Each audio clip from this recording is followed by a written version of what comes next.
This week on To the Contrary. First, is there a double standard for male versus female CEOs? Then, the growing girl-boy achievement gap. Behind the headlines, women in the March on Washington 50 years later.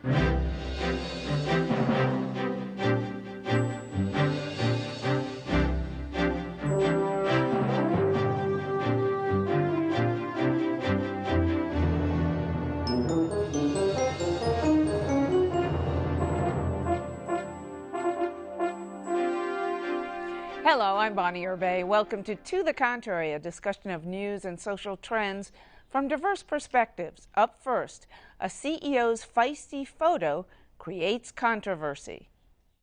Did Yahoo CEO Marissa Mayer strike the wrong pose for Vogue magazine?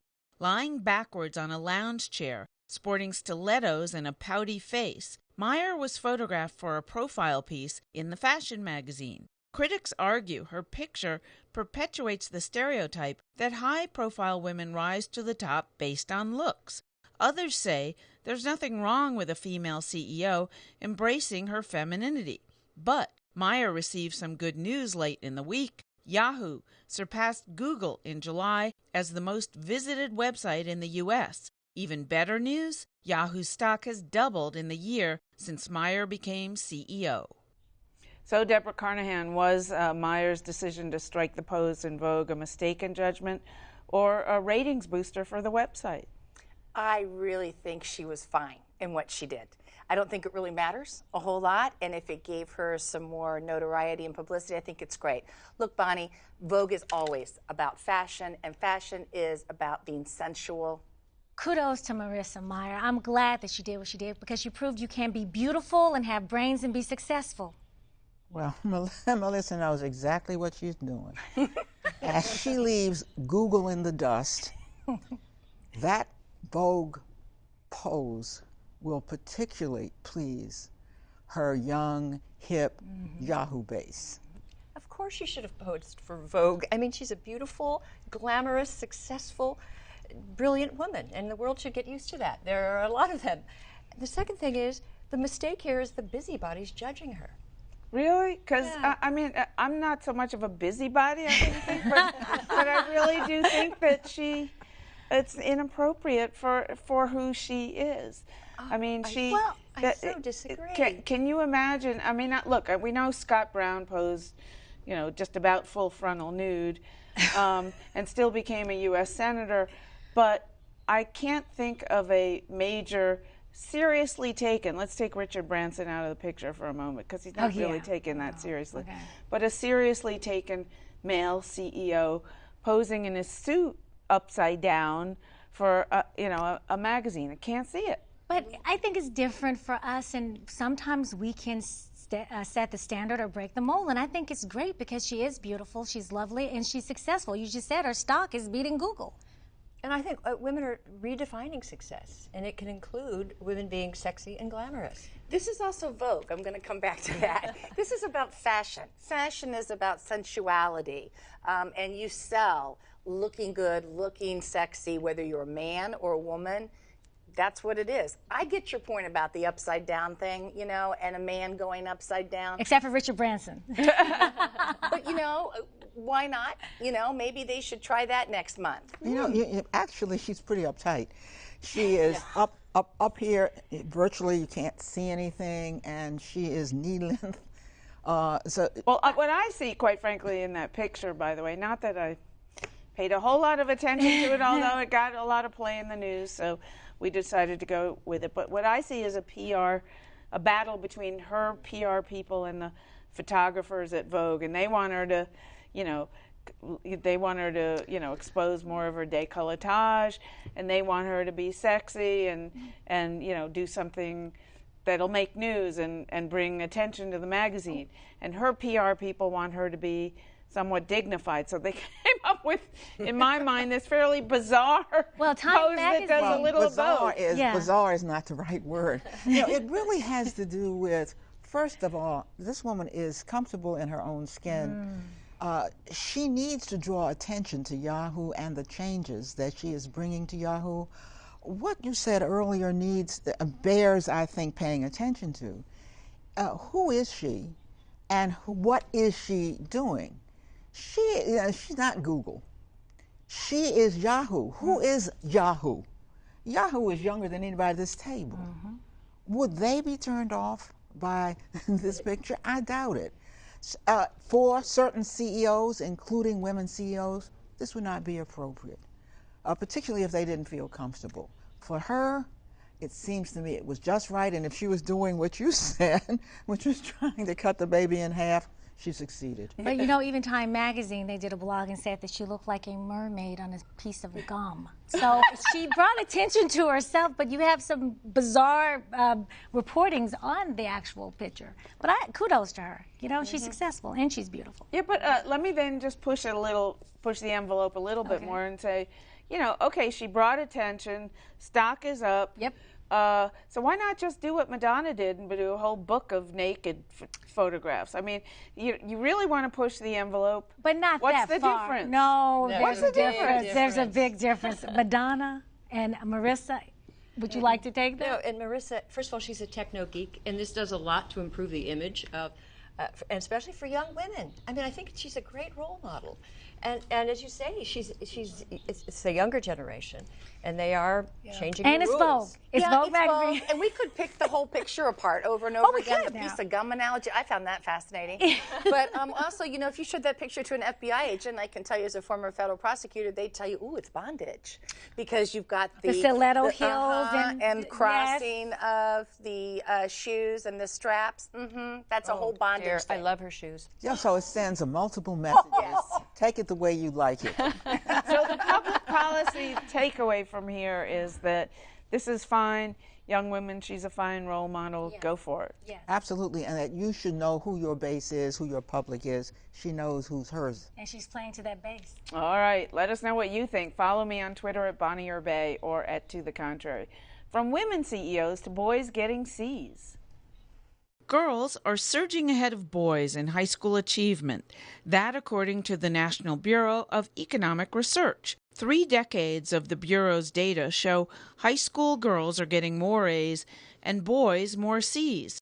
The most important reason is girls' higher career expectations. But other scholars have a different explanation. They believe boys are falling behind because school is a hostile environment. They point to policies, such as zero tolerance for violence, that have led to children, mainly boys, suspended for pretending to use weapons. One example, a 7-year-old who was suspended for nibbling the edges of his Pop-Tart into the shape of a gun. Schools are also restricting games deemed violent or exclusionary, such as dodgeball, tag, and tug of war, which has been renamed Tug of Peace. Some concerned parents and educators fear this approach is backfiring and hurting boys. Boys are nearly 5 times more likely to be expelled from preschool and are 70% of students suspended in K through 12.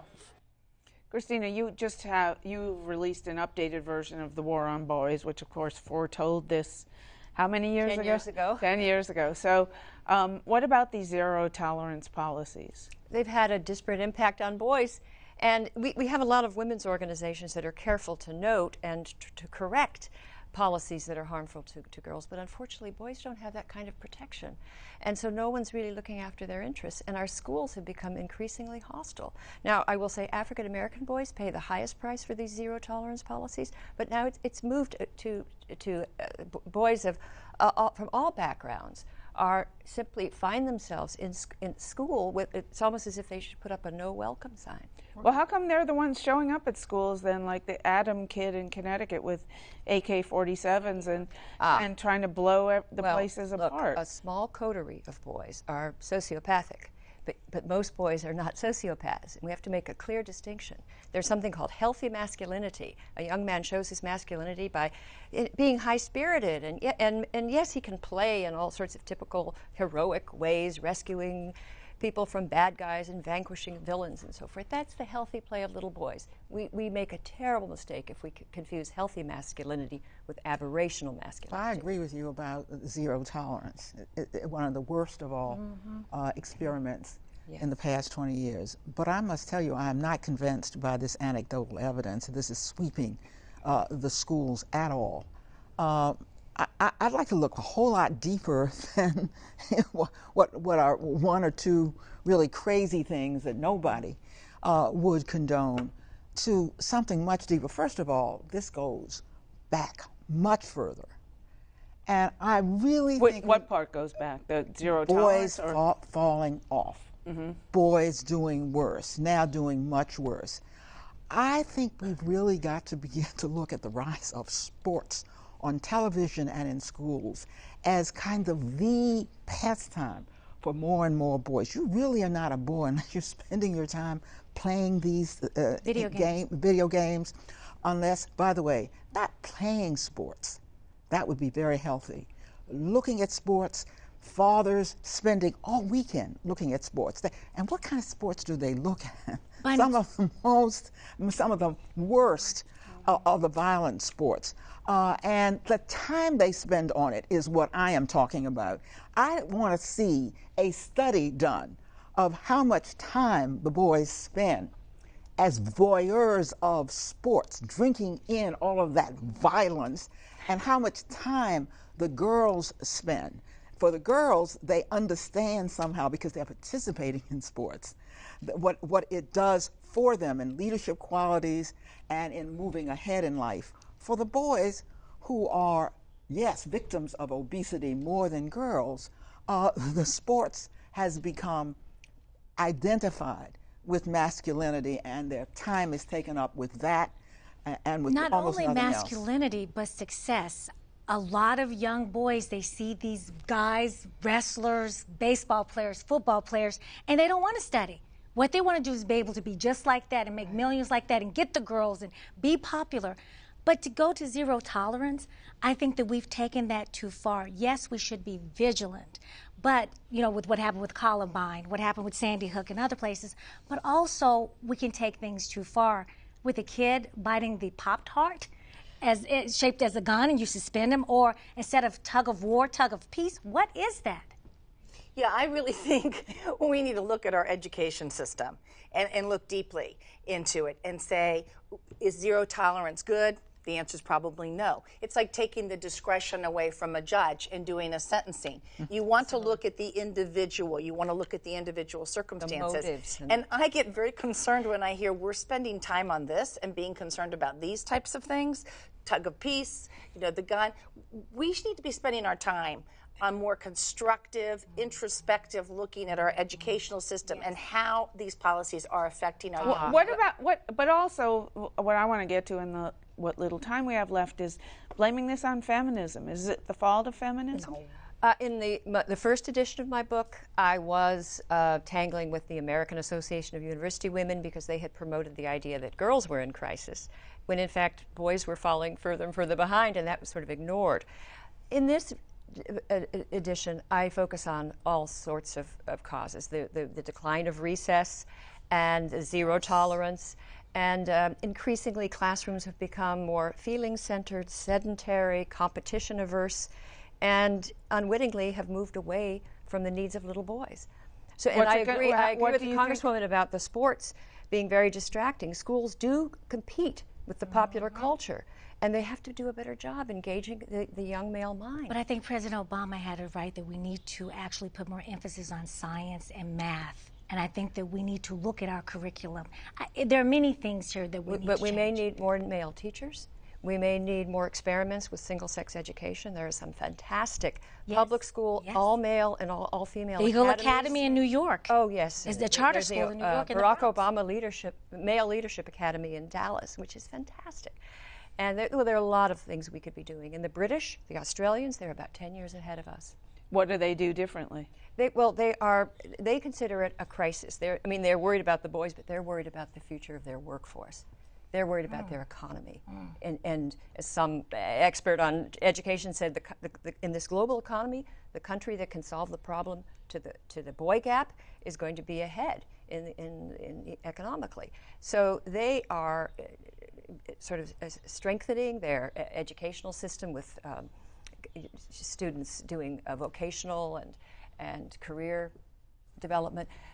they're sending out reading lists to teachers of books that little boys find irresistible at different grades. This is being done at the highest levels of government in Australia and England. And it's unimaginable that our Department of Education would have something special for boys. All right, that's it for Out of Time on this topic. Behind the headlines, women and the civil rights movement. We're marking the 50th anniversary of the March on Washington, a critical moment in that movement and a moment which has become emblematic of the epic struggle for equality in America. I have a dream that one day... It's been a half-century since Dr. Martin Luther King Jr. delivered his famous I Have a Dream speech. Meaning of its creed. We hold these truths to be self-evident, that all men are created equal. 250,000 people witnessed that speech. Denise Tyree Turner was in the crowd on the National Mall. She was a teenager, but remembers the day with intense clarity. She says while women in the civil rights movement were not as visible, they were important.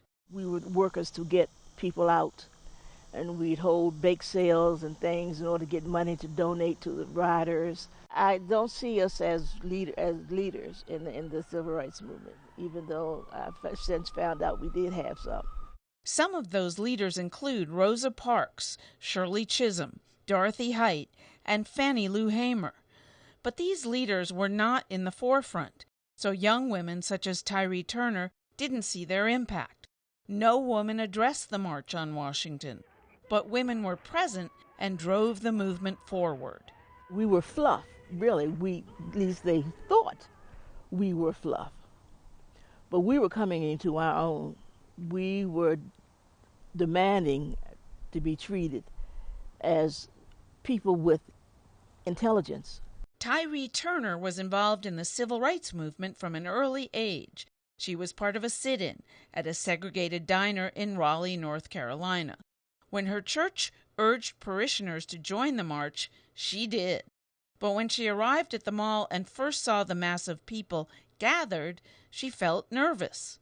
I was frightened. I walked around the outskirts of it for a while to get my bearings and actually to judge, to see how people were, because there were so many whites, and I didn't know if they were going to be troublemakers or were they actually here to participate in the march, to support the march.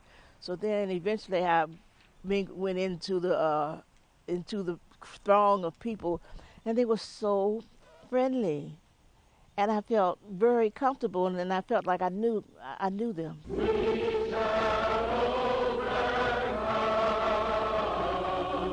I hooked up with some group, and we marched, and we sang, and we sang, and we marched. The March on Washington is credited with helping pass the Civil Rights Act of 1964 and the Voting Rights Act of 1965. I had no idea that it was such an important day, an important accomplishment, that it was going to have such a major importance to the black race, and national, not just national importance, but international. I had no idea, and it took me probably in my 20s before I realized, that it was so important. Tyree Turner has since devoted her life to working for civil rights. In various government jobs, she fought to help women and people of color get fair treatment. That's something I told my children about. They are aware of it. I hope they tell their grandchildren of that. I'm very proud of that, and I'm proud that I participated in Raleigh, North Carolina in the sit-in, and I'm very proud that I participated in the March on Washington, and I'm going to participate on the 50th anniversary too. And Congresswoman Norton, you were on the organizing committee for the march. Tell us about that. And since you were, and I know you're one of the biggest women's advocates ever on this planet, why weren't there any women speakers?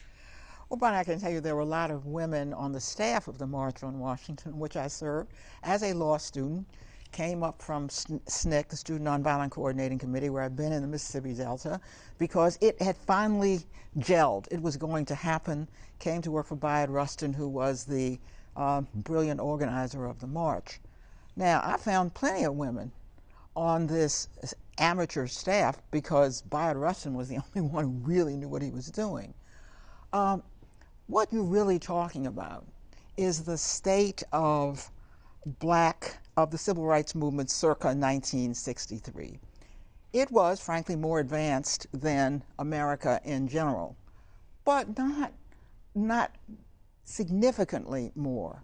There was some consciousness among the younger women that women had not gotten the opportunities in the movement they were entitled to. That is, in SNCC, we saw that absolutely. SNCC was Stokely Carmichael's organization, right? SNCC was John Lewis's organization. Okay, but it was Stokely Carmichael who he was one of the position chairs. Of the women in this movement is prone. Yeah, but that's after John, and that's after the Black Power movement came in. So one thing we ought to avoid is the kind of revisionist history that, frankly, I'd like to do, which is to say we stormed and said, why don't you make sure there's some women speakers. I think the reason that we were awed by the march and the feminism in us did not come out yet is because we were just a few years ahead of feminist consciousness of any kind anywhere. So do remember that. And the second reason is that if you look at the early 60s, there was one issue and only one issue. That was the national issue, just like war is, and sometimes it was race and racism. Clouded every issue. The notion of going from zero, never a mass march on civil rights or anything else, to 250,000 people, as far as the eye could see on the mall, was so awesome that there was very little criticism of the march itself, only congratulations and elation that it had come off so well. But that would last only a few years before feminism said, you better not do that again. Congresswoman, growing up in Mississippi and looking at the history of Mississippi and talking about the women a part of the movement, you had mothers who were a part of the movement. Emmett Till, when he was lynched in Mississippi, his mother put forth, let's open up the casket. That helped catapult the civil rights movement. Medgar Evers' wife, Myrlie Evers, when he was shot down, she helped catapult the movement. And Coretta Scott King after... I was just about to... Coretta Scott King. But I want to say also Savannah Howard, who is my grandmother, who nobody knows her. But she went door to door begging for clothes to wash so my father did not have to pick cotton so he could go to school. So later on, my father helped integrate the schools in Mississippi. And then he became assistant warden at Parchman Prison and stopped the chain gangs in Mississippi. So even though women were not in the forefront, we were back behind. And let's not forget how the civil rights movement inspired other movements and sort of taught the nation how to organize and how to foment change. Including the feminist movement. Well, especially, I was going to say, especially the feminist. And many of the women that would later inaugurate the feminist movement came out of the civil rights movement. Well, I mean, and that's true. And the feminist movement was around before the 60s also, because you had women being But the feminine mystique didn't come out, I think, till 65, right? Right. Okay, so that's, yes, there was the 1848 convention over in Europe that American feminists went to where they but also one in England. The convention. One in and England. that was the 1920s in suffrage. Right, suffrage, women's suffrage. After the suffrage movement, the movement, it's a workhouse. Right, because even Woodrow Wilson fought against us voting, women to vote. He said, we've already given the Negro the right to vote, because at the time we were supposed to have had that right, but he said it's going to take a while before women. Right. So I mean, to the Congresswoman's point, yes. I mean, it's easy to look and go, where were the women? Exactly. But you have to take it in the context. Take it in the context of which it was. It was still just an incredible, peaceful event. I think that shocked the nation certainly, and opened the eyes of a lot of people. But I think it showed you something else. Even today, there is no civil rights movement that has ever had a woman as its leader. Not the Urban League, not the NAACP. Wow. And what does that tell us? That although the Congressional Black Caucus is more than a third women, a whole lot more than we can say for the Congress in general, it does show us that none of us are so far advanced that we don't need to work hard to make sure women are treated equally. All right, and that's it for this edition of To the Contrary. Please follow me on Twitter at Bonnie Urbay and at To the Contrary, and visit our website, pbs.org/To the Contrary, where the discussion continues. And whether you agree or think to the contrary, please join us next time. You were going to say. So, Barbara Lee and now you have Marcia Fudge, but I don't know NAACP's never had one. No, well, Because that's easy. they've had a chair, though. They've had NAACP as a chair. Oh, yeah. Well, really, yeah. Somebody